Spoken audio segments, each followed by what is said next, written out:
பூங்காத்து வீசுது அனல பூசுது பொன்மானே பக்கத்திலே கொஞ்சம் வாமா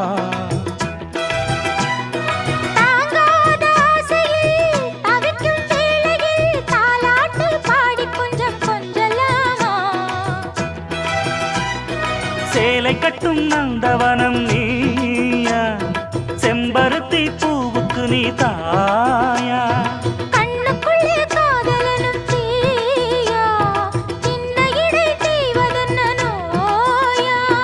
கட்டியணைச்சா முத்தம் பதிச்சா நோய் முழுக்க தீர்ந்து விடும் வாமா